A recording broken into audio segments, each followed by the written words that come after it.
It is a well-known fact between psychologists and neurologists alike that fear is an inherently useful survival instinct.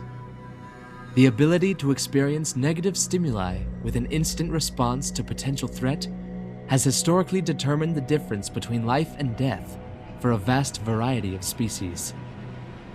Fear is a biological tool that we humans have learned to harness and weaponize with the intent of dictating the masses.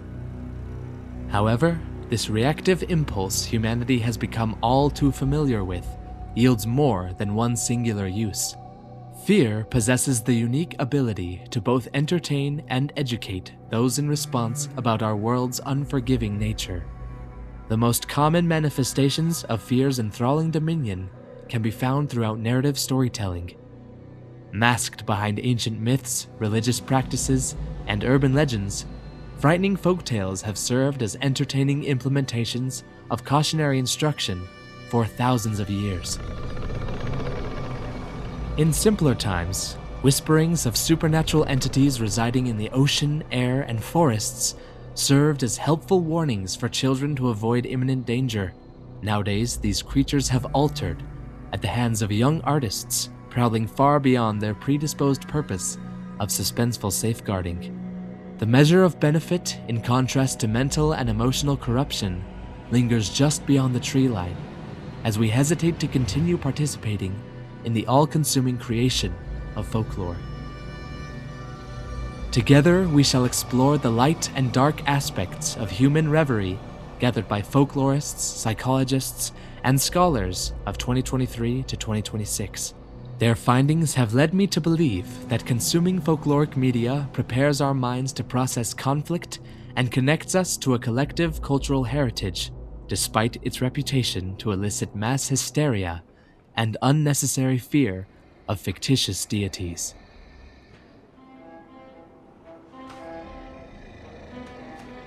So what exactly is folklore? Well, folklore, as defined in the Oxford language, consists of traditional beliefs, customs, and stories shared within communities, passed on through verbal and now digital communication. These generational tales typically consist of a protagonist facing multiple challenges whilst indirectly explaining complex emotions and functions of our mortality. Their evolution from one teller to the next is what separates folktales from traditional storytelling. Folklore is far greater than the result of one person's artistry. It is the outcry of a community, acting in narrative response to a tragic accident, natural occurrence, true crime event, or supposed divine intervention. For our purposes today, we will be widening that scope to encompass more modern interpretations of folktales pertaining to antagonistic characters, thoughts, organizations, and records conceived within the catalyst of curiosity.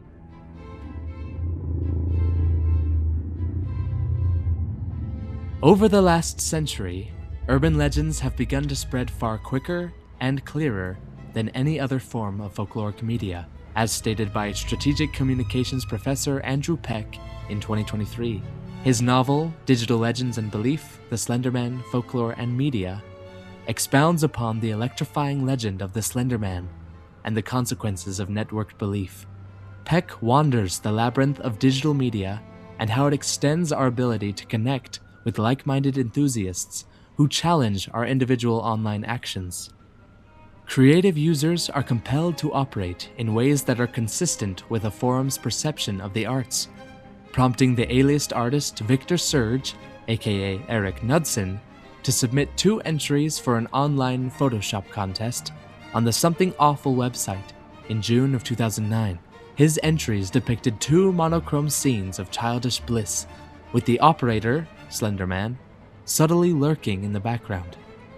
These entries compelled the surrounding digital community to erupt with activity, reimagining the well-dressed enigma featured in similar photos, videos, and posts. Users often debated which attributes the Slenderman should maintain and eliminated the rest, in reminiscence of Darwin's theory of natural selection. Users interacting within these forums, wikis, and social media platforms truly unleashed a monster, planted from an unsuspecting seed, budding into a singular idea and cultivating an entire mythos. The legend of the Slender Man spread at an alarming rate, usurping the boundary between fantasy and reality, and coaxing younger audiences into blind belief of sinister forces surpassing their comprehension.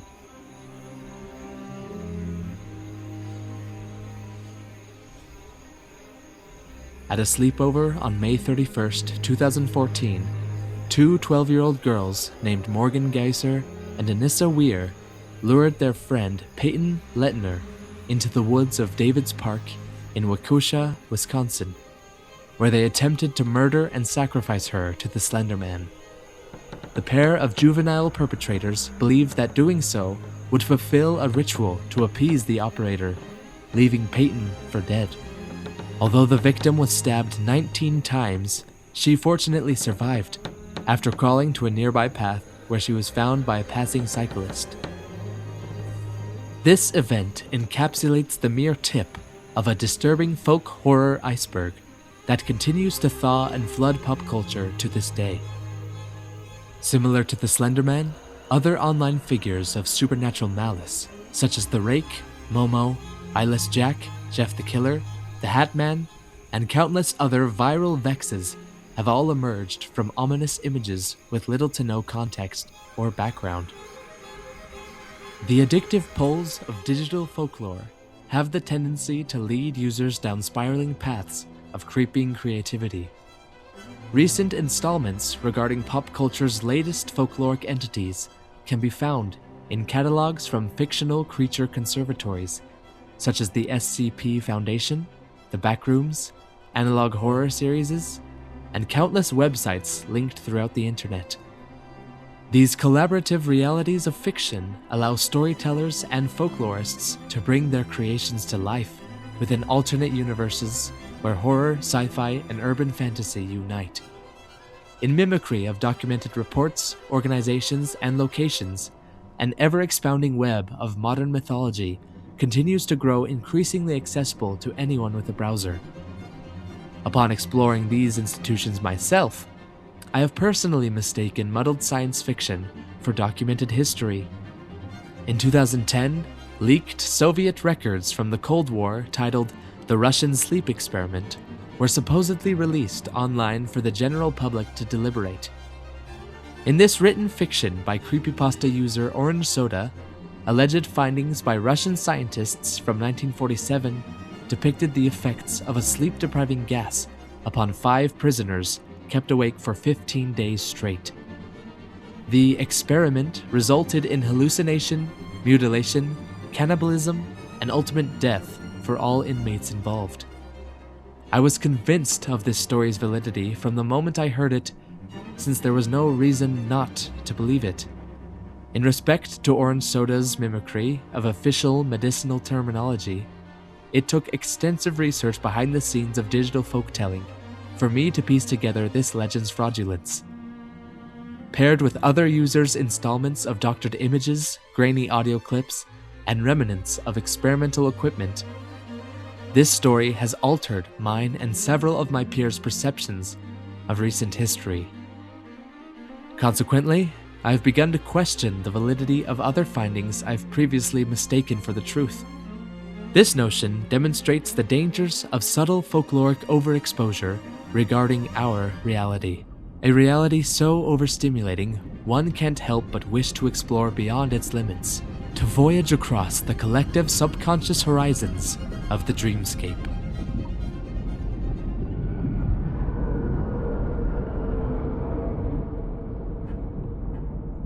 The subconscious of intelligent organisms is designed to quickly and efficiently interpret potential threats based on waking and resting ventures. Storytelling through ancient and unfamiliar folktales achieves what our subconscious only dreams of accomplishing amidst REM sleep. To reference independent researcher Sedat Boyuk in his 2025 article on the evolutionary functions of dreams, dreams lie at the center of symbolic cognition and evolution. Dreaming is an essential mechanism that simulates possible futures, experiments with alternative identities, and encodes responses to environmental and internal stressors. Boyak's study ultimately positions art and dreams not only as neurological artifacts, but as the primary technologies of navigated evolution. On simpler terms, dreams enable us to consciously architect our own biological and symbolic destiny.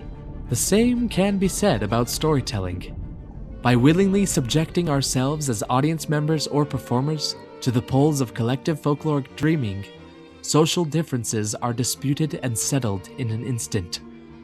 A singular thought provoked by the arts, strengthening the collective bonds between friend and foe in the absence of worldly bias. No wonder why we love to absorb fantastical tales lost to the depths of cognition. Our minds crave stories. We rely on them for our social, mental, and emotional survival.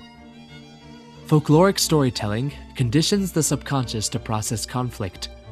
As stated in Haman Hamid Farij and Dr. Yadish Joshi's 2025 article, A Cognitive View on the Impact of Folktales on Children's Thinking, folktales constitute a path to ancient wisdom and coping mechanisms beneath their entertaining facade. Cautionary legends passed down from generation to generation carry a psychological power capable of profoundly influencing children's mental and emotional conflict response. Stories relating to monsters and otherworldly frightening entities primarily reflect children's internal fears. To summarize Farij and Joshi's claims, these legends simulate a safe framework through which society can healthily absorb and overcome negative emotions with empathy for the hero, and in very rare yet intriguing cases the villain, a monster whom we so often misunderstand.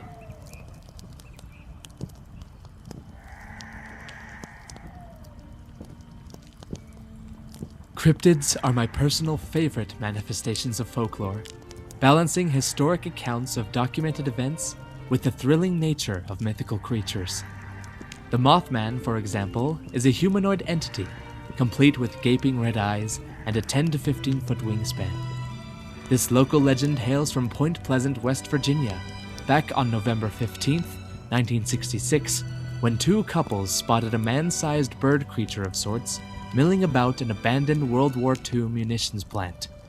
The story quickly caught on as locals reported similar bird creature sightings, most likely mistaken for large avians migrating to adjacent habitats.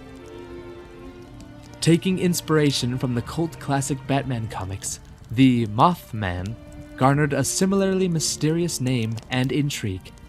No one knew where this creature came from or what it may have wanted, until the monstrosity suddenly vanished that following December of 1967. The tragic collapse of the Silver Bridge between Point Pleasant and Kanawha, Ohio, marked the end of all local Mothman encounters.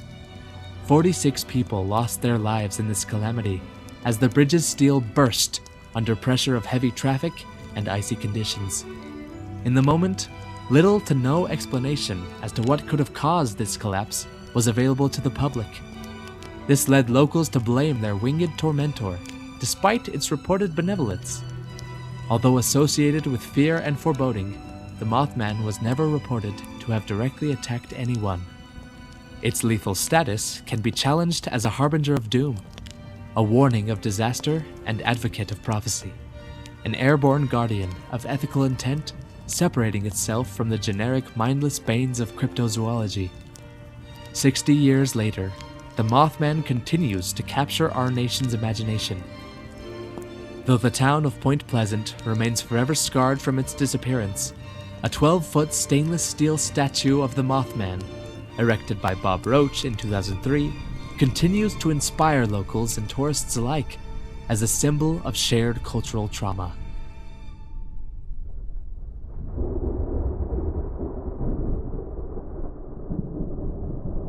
There is something to be said about the personification of one's fears.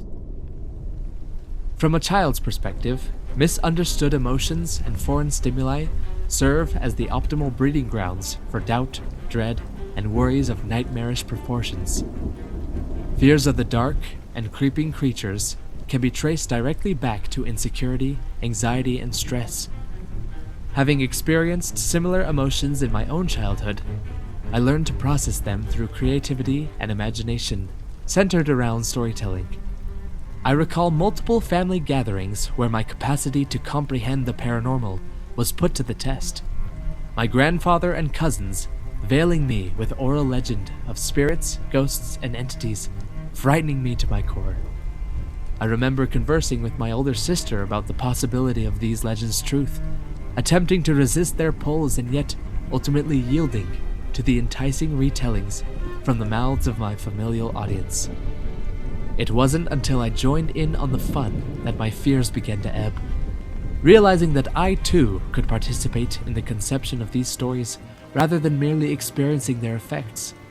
Since then, I've written and produced multiple short films depicting characters struggling through loss, fear, and heartache, often associated with mature folkloric themes. Inspired by Gothic novels, urban legends, and mythical creatures, these artistic exercises have allowed the child within me to personally overcome our society's conflicting views between fact and fiction. Contemporary legends of all genres need to be taken seriously as they evolve. The implications of digital mythology, superstition, and outlandish anecdotes have grown darker, aligning with the modern desire to feed upon hoaxing truth. There has been a measurable shift in our species' interpretation of fear, not only as a survival instinct, but rather a vice of self-induced pleasure. The thrill we gain from consuming folklore is just as capable of devouring all those involved in its reincarnation. We must be cautious in the media we allow ourselves and our children to partake in. The opportunity to process emotions such as fear, loss, regret, love, hope, and excitement are all natural byproducts of mature storytelling, often exchanged between parent and child.